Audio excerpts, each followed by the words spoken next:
Hebrew বর্ণমালার পরবর্তী বর্ণ যার উচ্চারণ ডালেট অর্থাৎ ডি দিয়ে যাদের নাম শুরু হবে তারাও এই বর্ণের একটা লাকি অক্ষর তাদের রয়েছে, বার্থ নাম্বার ডালেট, এটাও তারা ভাবতে পারে।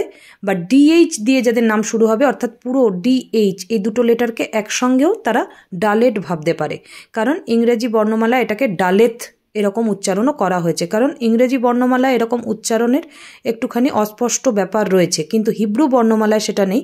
এরা কিন্তু সরাসরি যেরকম উচ্চারণ সেরকমই বানান ব্যবহার করে, অর্থাৎ এটা সরাসরি ডালেট উচ্চারণটাই এরা ব্যবহার করে। কিন্তু ইংরেজির ক্ষেত্রে ডিএইচ দিয়ে যদি কারোর নাম শুরু হয় তাহলে ডিএইচ ইকুয়াল টু 4 ধরা যেতে পারে, অর্থাৎ এই ডালেটের যে নিউমেরিক ভ্যালু সেটা হচ্ছে 4, অর্থাৎ রাহু গ্রহ দ্বারা নির্দেশিত। এই যে সিম্বলটা কিছুটা 7-এর মতো দেখতে, ইংরেজি সংখ্যা 7-এর মতো দেখতে, কিন্তু পুরোটাও 7 নয়, কারণ নিচের অংশটা খানিকটা বেঁকে রয়েছে। এই সিম্বলটা ডালেট বর্ণমালাকে নির্দেশ করে, অর্থাৎ ডি এবং ডিএইচ। এই সিম্বলটার আক্ষরিক অর্থ হচ্ছে দরজা, অর্থাৎ নিউ অপরচুনিটি, নতুন সুযোগের ক্ষেত্রে, নতুন কোনো কাজ শুরুর ক্ষেত্রে বেশ কিছুদিন যাবৎ অর্থাৎ কমপক্ষে 3 থেকে 6 মাস নতুন ব্যবসা শুরু করছে, নতুন কোনো জবে যাচ্ছে, সেক্ষেত্রে কিন্তু এই শব্দটা সে ব্যবহার করতে পারে। অর্থাৎ এই সিম্বলটা সে পেন্ডেন্ট আকারেও পড়তে পারে, কোনো লাকি সিম্বল হিসাবে বারবার লেফট হ্যান্ডেও ড্র করতে পারে। এবং নিউ আইডিয়া যাদের দরকার বিজনেসের ক্ষেত্রে মেনলি, তারাও কিন্তু এই সিম্বলটা ব্যবহার করতে পারে। অভিনয়ের ক্ষেত্রেও নিউ আইডিয়া যাদের দরকার তাদেরও এই সিম্বলটা ব্যবহার করা ভীষণ উপযোগী।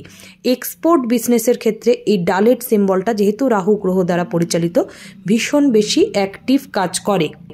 বিদেশ যাত্রা সম্পর্কিত কোনো রকম বাধা থাকলে সেই বাধা কাটাতেও হেল্প করে। বিদেশের ক্ষেত্রে ভিসা অ্যাপ্রুভালের ক্ষেত্রেও এই সিম্বলটা ভীষণ হেল্প করে। যাদেরই নামের মধ্যে ডি দিয়ে শুরু, ডিএইচ দিয়ে শুরু, তারাও তাদের বার্থ লেটারের লাকি লেটার সিম্বল হিসাবে এই ডালেট লেটার যে সিম্বলটা রয়েছে এটাকে পেন্ডেন্ট হিসাবে ব্যবহার করতে পারে। মেনলি মেডিটেশনের প্রফেশনে যারা রয়েছে তাদের জন্য এই সিম্বলটা ব্যবহার বিশেষ উপযোগী। হেলথের কোনো হিডেন ইস্যু বা মেডিকেল ট্র্যাপ হয়ে যাওয়া বা দীর্ঘদিন চিকিৎসার ফলে রেজাল্ট না পেলেও এই সিম্বল ব্যবহারের ফলে মুক্তি পায়। স্কিন ইস্যু থাকলেও ডালেট সিম্বলটা নিয়মিত ব্যবহারের ফলে বেশ কিছুটা উপকার পাওয়া যায়।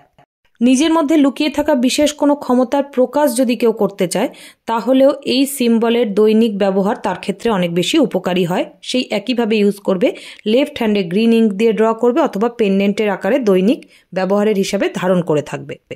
এই সিম্বলটা পিলো কভারের নিচে গ্রিন ইঙ্ক দিয়ে লিখে রাখলে বা এঁকে রাখলে তার থেকে দুঃস্বপ্ন যাদের আসে সেখান থেকে তারা অনেকটাই মুক্তি পায় বা ভালো থাকে জীবনে।